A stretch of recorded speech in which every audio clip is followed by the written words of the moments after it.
The air in Silas Blackwood's barn smelled of hay, horse, and the cold, mineral scent of the earth.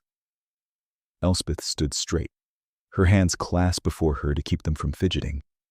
She had rehearsed this. She had stripped it of all sentiment, all apology, until it was nothing but the bare, hard frame of a business proposition. "Mr. Blackwood," she began, her voice steady in the quiet space. He stopped his work, turning from the harness he was mending. Silas was not a tall man, but he was built of a solid, dense material, like old lumber.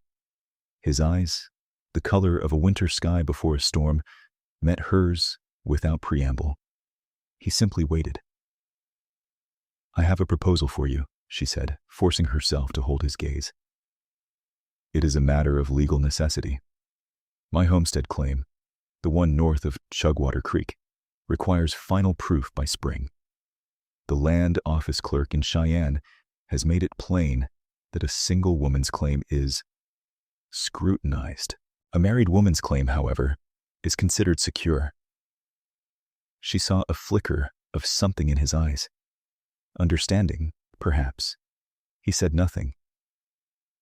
"I require a husband," she stated, the word feeling foreign and ill-fitting in her mouth. "In name only. We would sign the papers at the courthouse. You would continue to live here, I there. No commingling of property save for what the law requires. No expectations, no duties beyond the signature on the deed. When the patent is granted, we can have it dissolved, should you wish." He wiped his hands on a rag, his movements deliberate. He looked past her, out the open barn door toward the vast, empty expanse of Wyoming prairie that separated his land from hers. He was a man who seemed to take the measure of a thing by looking at the space around it. "Why me?" he finally asked. His voice was low, rough-edged like stones rubbing together. "Because you are a quiet man," Elspeth answered, the truth of it simple and unadorned. "You keep to yourself, you do not gossip, and you have no family here to complicate the matter." It was a stark assessment, bordering on cruel, but it was also the foundation of her choice. Silas considered this. He looked at her worn but clean dress, the determined set of her jaw, the way she stood as if braced for a wind that was always blowing. He gave a single, short nod. "All right, Miss Hayes." "It would be Mrs. Blackwood," she corrected, the name a strange weight on her tongue. He nodded again, a ghost of something unreadable on his lips. "All right." And that was that. No handshake, no smile, just an agreement as plain and unyielding as the winter ground. They both knew what this was not. It was not a romance, not a rescue, not even the beginning of a friendship. It was a signature, a practical solution to a practical problem. Neither of them looked happy, but neither was dishonest. The wedding, if one could call it that, was a 5-minute affair in a dusty office in Cheyenne. The justice of the peace mumbled the words. They both said, "I do," with the same flat intonation one might use to confirm a delivery of feed, and then they signed the ledger. Elspeth signed Elspeth Hayes, then crossed it out and carefully wrote Elspeth Blackwood. The name felt like a borrowed coat, too large in the shoulders. They rode back toward their separate homesteads in near silence. As they reached the fork in the trail that led to their respective cabins, Silas reined in his horse. "The arrangement stands," he said. It was not a question. "It does," she confirmed. He looked at her, then a long, searching look that made her feel, for the first time, a flicker of uncertainty. "Winter will be here soon. Your woodpile is low." "I'm aware," she said, a touch of frost in her voice. She had managed one winter alone. She would manage another. She would not be managed herself. He simply nodded and turned his horse down his own path, leaving her alone with the wide sky and her new, terribly convenient name. Winter arrived not as a guest but as an occupying army. It came with a wind that stripped the last hardy leaves from the cottonwoods and a cold that settled deep into the bones of the land. Elspeth was prepared. Her soddy was banked, her larder was full, and her determination was as solid as the frozen earth. She was a woman who knew the geometry of survival. But the arrangement began to change that geometry in small, almost imperceptible ways. One morning, after a night of particularly vicious wind, she opened her door to find a neat stack of split pine on her porch, far more than her own axe could have produced in a day. There was no note. There was no sign of him, but the wood was there, smelling of resin and the cold. She felt a prickle of something she refused to name, not gratitude, but a complicated annoyance. The terms were clear. No duties. This felt like one. 2 days later, she noticed the heavy canvas coat he always wore had a long, fraying tear near the elbow. While he was out checking his fences, she walked the half-mile to his cabin, her sewing kit in her pocket. His home was even more Spartan than hers. A bed, a table, 2 chairs, a stove. It was meticulously clean. She took the coat from its peg by the door, sat in one of his chairs, and mended the tear with small, even stitches. She left it folded neatly on the table with a loaf of sourdough bread beside it. It was not a gift. It was a balancing of the ledger. They rarely spoke. Sometimes they would pass on the trail to Iron Mountain, the nearest settlement for supplies. They would nod. Mr. Blackwood. Mrs. Blackwood. The name always landed strangely between them, a fact that was both true and entirely false. She took to watching him from her window. She learned the rhythm of his days. The way he moved had a kind of quiet purpose that she found herself studying. He never rushed. He never wasted emotion. When he worked with his mule, his hands were firm but gentle.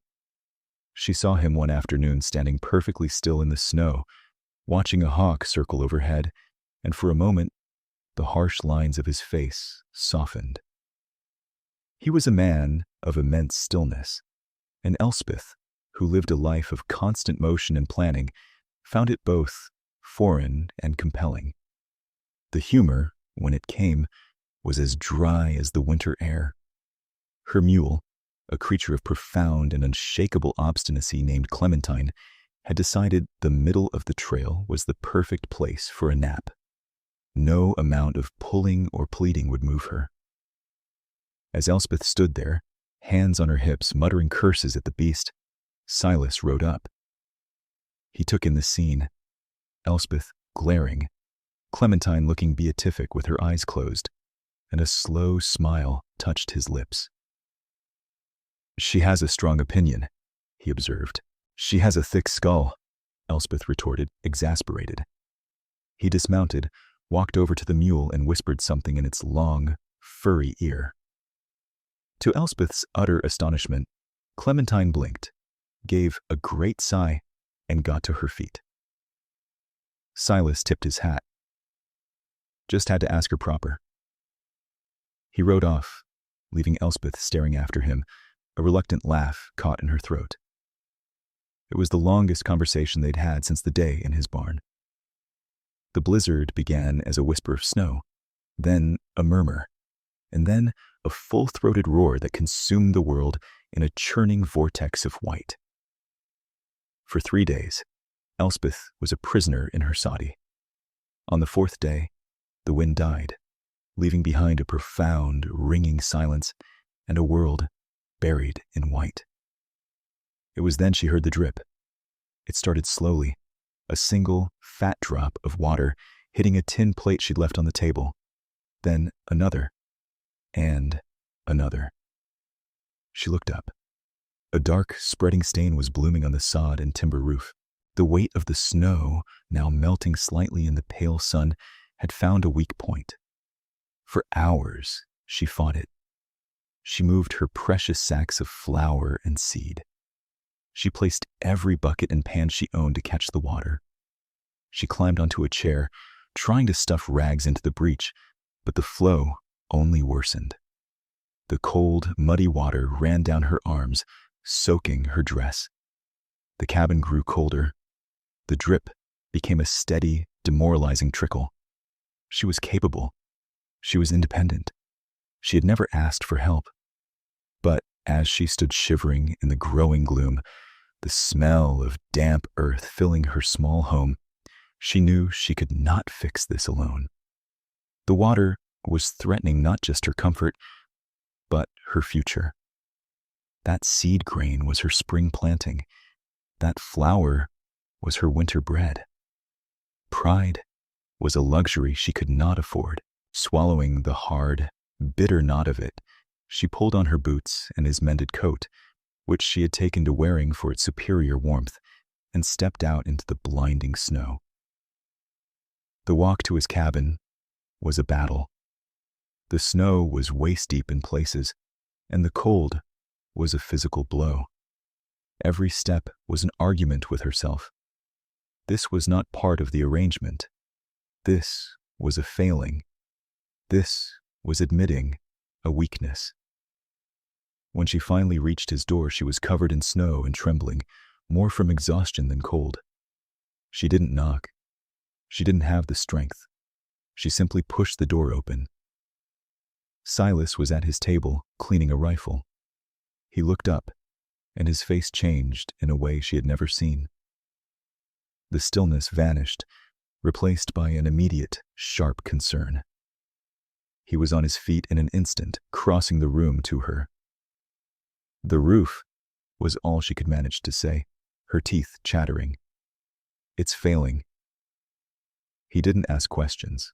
He took her by the arm, sat her in the chair by the stove, and pushed a mug of hot coffee into her hands. "Stay," he commanded, his voice leaving no room for argument. Then he pulled on his own coat and went out into the snow, heading for her cabin. He was gone for over an hour. When he returned, he was covered in mud and melting snow. "I've patched it for now," he said, his breath pluming in the cold air as he entered. "It will hold until a proper thaw. But your firewood is soaked, and half your supplies need moving." They worked for the rest of the day in a shared, silent rhythm. He split fresh, dry wood from his own pile and hauled it to her soddy. Together, they moved the damp sacks of flour to the driest corner and stacked them on salvaged planks. They worked in the close confines of her small cabin, their shoulders sometimes brushing. The air was thick with the scent of wet earth, wood smoke, and their own exertion. The silence between them was different now. It was not the silence of distance, but of shared purpose. As dusk fell, they sat at her small table, exhausted, a single lamp casting a warm glow over the room. The dripping had stopped. The fire in the stove crackled, warm and bright. He looked at the patched ceiling, then at her. His face was grim. "You should have come sooner," he said, his voice low. Elspeth looked down at her hands. She had expected him to say something about the arrangement, about how this was beyond the terms. But his tone held no accusation.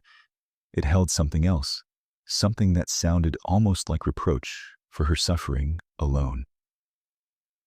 "I am accustomed to managing my own affairs," she said quietly. "This is my affair too," he replied, and the words fell into the quiet room with the weight of stones. "Your name is Blackwood. Your roof is my concern." She looked up at him then, truly looked at him. And in the steady gaze of this quiet, practical man, she saw the terms of their agreement dissolving like smoke. This was no longer about a signature on a piece of paper. The winter the silent offerings of wood and mending, the shared fight against the storm. They had forged something else, something real. The arrangement had been for the land, but the winter, she realized, had been for them. In the days that followed the blizzard, a new kind of quiet settled between them. It was not the silence of strangers, but the watchful, waiting silence of two people who have seen past a carefully constructed artifice. The patch on her roof held. The world outside thawed into a muddy, messy promise of spring. Silas came by most evenings ostensibly to check the roof or to bring her a piece of news from town. They would sit for a while, sometimes talking of practical things, the price of seed, the condition of the trail, but mostly sitting in a comfortable quiet that had become its own language. Elspeth found she no longer felt the need to fill the space with words. His presence was enough. It was a steady, grounding thing in her world. One evening, he arrived with nothing in his hands. He didn't mention the roof. He simply stood in her doorway, turning his hat over and over in his hands. "Elspeth," he began, and the use of her given name was a quiet shock. "The land office sent word. The patent was approved. The land is yours, officially." She felt a surge of triumph, sharp and clear. This was what it had all been for. The loneliness, the hardship, the cold, the strange, counterfeit marriage. It had worked. She had won. That's good news, Silas." "It is," he agreed, his eyes fixed on the floorboards. He took a breath. "The arrangement is concluded. You have what you needed." The words hung in the air. This was the end point they had agreed upon. She was free. He was free. She should have felt relief. Instead, a hollow, aching feeling opened in her chest. She thought of the long winter ahead, the silence of this cabin without the possibility of his footsteps in the snow. He finally looked up, and his gaze was direct, stripped bare of all pretense. "The thing is," he said, his voice rough with an emotion she couldn't name, "I find the terms insufficient." He didn't say more. He didn't need to. He had laid his truth at her feet, a plain and honest offering. He had not asked for anything, had not pressured her. He had simply stated a fact, as he might state that the creek was running high, or that a frost was due. And then, with a small, almost imperceptible nod, he turned and walked back to his own cabin, leaving her alone with his words. Elspeth stood in the doorway for a long time, watching his retreating back. The terms were insufficient. He was right. A business deal could not account for the feeling of seeing fresh-cut wood on her porch. It could not explain the quiet satisfaction of mending his coat. It could not contain the shared warmth of a fire after a battle with a storm. She had built her life around independence, guarding it like a fortress. She had thought this arrangement was a way to protect it. But she saw now that her fortress had a window, and through it, she had been watching Silas Blackwood. She had watched him be steady and kind and strong. She had watched him be a good man, and she had come to rely on his presence more than she had ever relied on anyone.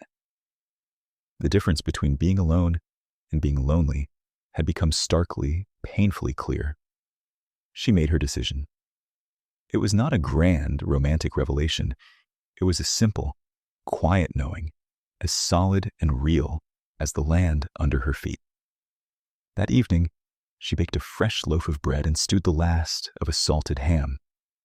She put it all in a basket, pulled on her shawl, and walked the familiar path to his cabin. A light glowed in his window. He opened the door, his face a mask of surprise. He had clearly not expected to see her. She held out the basket. I brought you supper, she said. Her voice was even, but her heart was beating a loud, insistent rhythm against her ribs. He took the basket, his fingers brushing hers. He looked from the basket to her face, a question in his eyes. Elspeth met his gaze. She took a small step, crossing the threshold from the cold night into the warm, lamplit air of his home. Husband, she said, and for the first time, the word felt like it belonged to her. It was not a legal term or a convenience. It was a choice, a beginning, a new set of terms, unwritten, to be discovered together. A slow smile spread across Silas Blackwood's face, reaching his eyes and filling them with a light she had never seen before. Come in, Elspeth, he said softly. You're welcome here.